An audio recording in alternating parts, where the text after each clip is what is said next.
So these Kickstarters that we're running, what we're saying is that we're taking ideas that are not mainstream, that maybe have been overlooked, old historical ideas, things that perhaps have been largely forgotten or maybe are only known to academics. And we're going to take these ideas and we're going to build really compelling, interesting campaigns, scenarios, situations, characters, and so forth for role-playing games out of them. Okay, well, that sounds great, but is it actually useful? Does that make the games better? If we're running games, what we really want to happen is we want to sit down at a table or online with our friends, with our players, and we want to have these fun, memorable encounters, situations, moral dilemmas, dramatic scenes, and so forth. That's really all we want. We just want to have fun, we want to enjoy the moment, and then afterwards we want to feel satisfied, maybe reflect on it, chat to our friends, say, yeah, that was really good fun. Okay, that's it. Do we need to start digging up forgotten texts and weird historical stories to do that?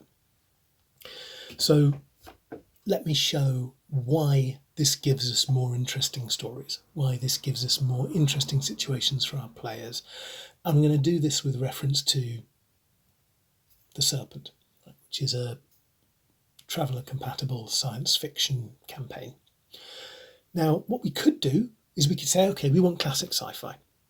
And if we look at something like the Serpent, this is going to mean, specifically in terms of the Serpent, the player characters arrive in the system, they visit a station where they get a bit of a briefing on what's happening, a military vessel appears, there's a bit of a standoff, some negotiation, they continue on to a planet where they're going to have to do some trading, they're going to get ambushed, there's going to be a kidnapping, there's going to be a murder, they're going to rescue somebody, there's probably a dogfight in space, from there they're going to continue out towards the edge of the system where there's a war going on, they'll pick up stories of ancient alien artifacts, etc., etc. It's good, solid sci-fi stuff.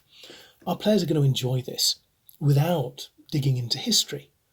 I mean, we could, for example, just say, well, here we go. We're going to a planet.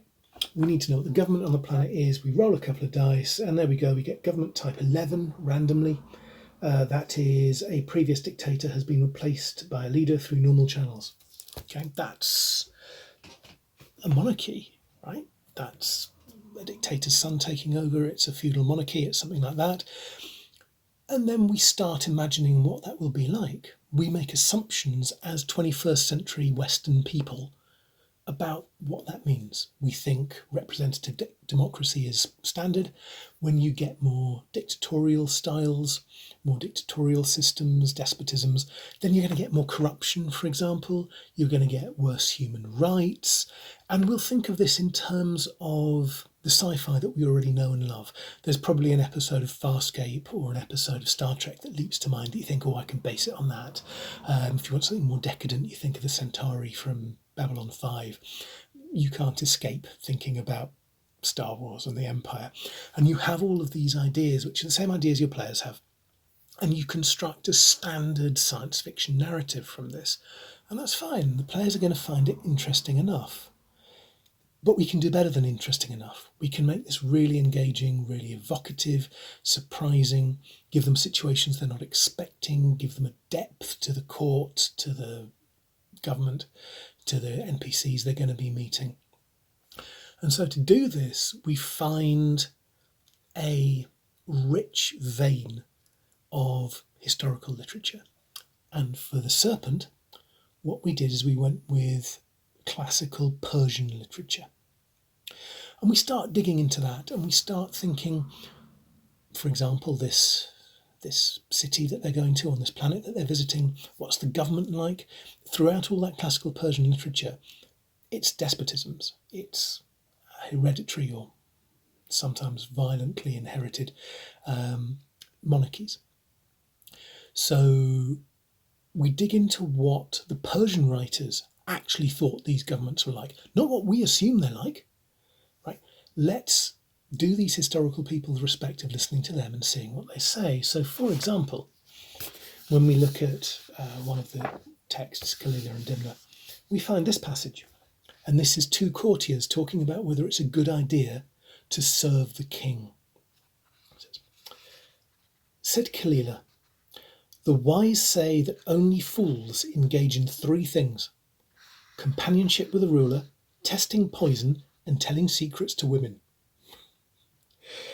The wise have likened a ruler to a high mountain on which are various fruits and mines, but which is also the home to lions, snakes, and other noxious animals. It is true, said Dimler, but he who avoids danger gets nowhere. One cannot engage in three things without lofty ambition and a strong constitution: working for rulers, commerce on the sea, and overcoming enemies, war. Now that's coming at our idea of a dictatorship from a very different angle to our assumptions, to our 21st century assumptions.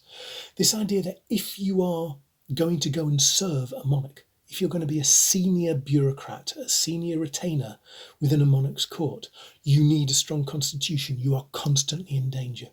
Our 21st century worldview might tell us that in these dictatorial situations, the wicked ruling class oppresses the poor commoners who must cower in fear. Right? What we're looking at here from the Persian writers is the idea that the people who are actually in charge are also cowering in fear from each other's ambition, from the ruler who sits above them. Suddenly we've got a very different feeling to our government, a much more distinctive feeling. And we're going to get some really interesting NPCs out of this and some really interesting role-playing encounters for the characters. Okay, and it's not just Kalila and Demna. So, for example, in Gulistan, which is another one of these Persian classics, there's a very succinct summary that says life at court consists of two things: seeking bread and avoiding danger. Right? It's a theme that runs through all of these books.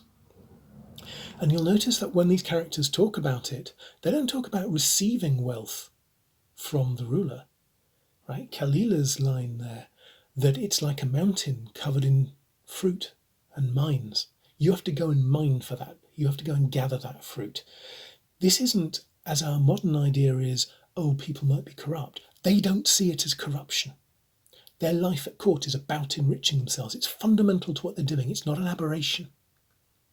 So the attitudes of our NPCs are going to be very different. And if we follow this through the literature, we find at the end of the Book of Kings, which is the archetypical classic Persian epic poem, towards the end somebody says, who is the most wretched of men? You'll notice in the Persian these are all men, right? In our sci-fi universe it's going to be men and women. But who is the most wretched of men? And the answer is the good man serving a wicked king. Now, if you've been reading the Book of Kings through this, and it's a huge fat book, you will find very few kings who are not wicked. Wickedness is assumed. This is a grim, unsentimental view of the world. Right?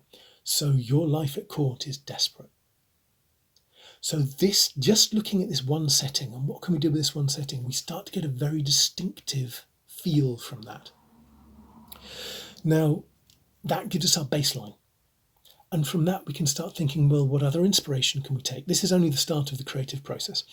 So, for example, we might start thinking, well, this sort of cruelty of the monarch, the sort of narcissistic, violent ruler and the people living in fear of him, this isn't going to end well, is it? And the Persian literature does not expect it to end well.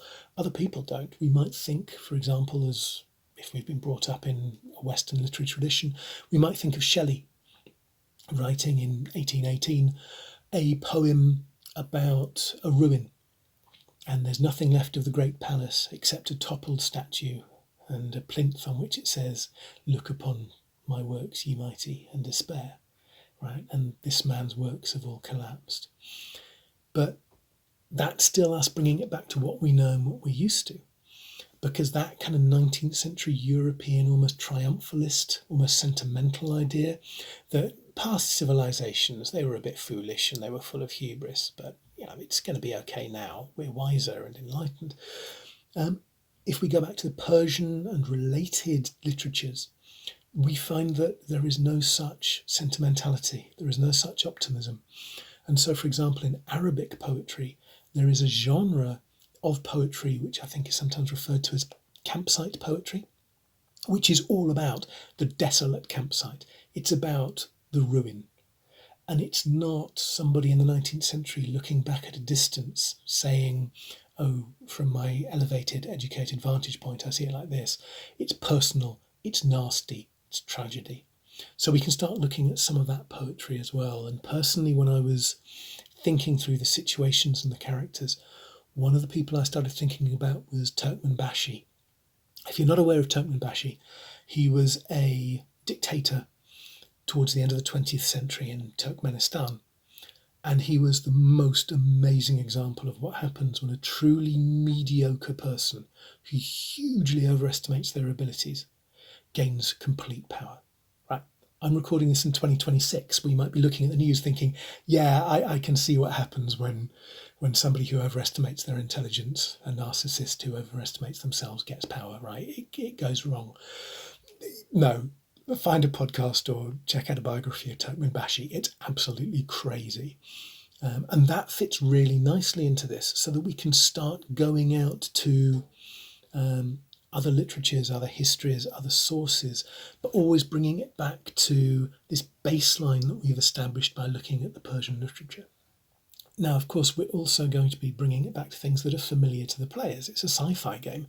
If we get to the end of the Serpent and somebody goes, that biotech reminds me a bit of The Expanse, well, it's a sci-fi game. Obviously, there's going to be some sci-fi references and so forth in there as well. But we really want to keep this anchored on our quite unusual Persian literature. So our player characters aren't just going to go to a court with government type 11 where there'll be a bit of corruption and then they'll get on with their stories. They're going to find this sort of rich, deep, almost despairing, desperate, everybody looking over their shoulder situation where some of the NPCs are trying to make the place better, but they're aware of the threat they're under. Some of them are completely cynical and just enriching themselves. There's a really dark conspiracy in the background. We get all of this richness to the situation that the player characters find themselves in, and we get these quite interesting NPCs coming out of it. And that also brings us to some specific incidents or sub-stories which will occur. So if we were saying, oh, we'll come up with a bit of a dictatorship and we'll be looking at Star Trek, Star Wars, The Expanse, Farscape, etc., we probably wouldn't think to have a love story between a celebrity poet and a male dancer, which is, of course, completely doomed because it's Persian literature, they're always doomed. But because we've been looking at all these references and all this source material, we start constructing stories that are like that. Players are still going to know exactly what's going on. It's sci-fi. It's kidnappings, ambushes, diplomacy, espionage, dogfights in space and so forth. But there's a richness to it that we would not have if we had not started by mining this quite unusual source of inspiration.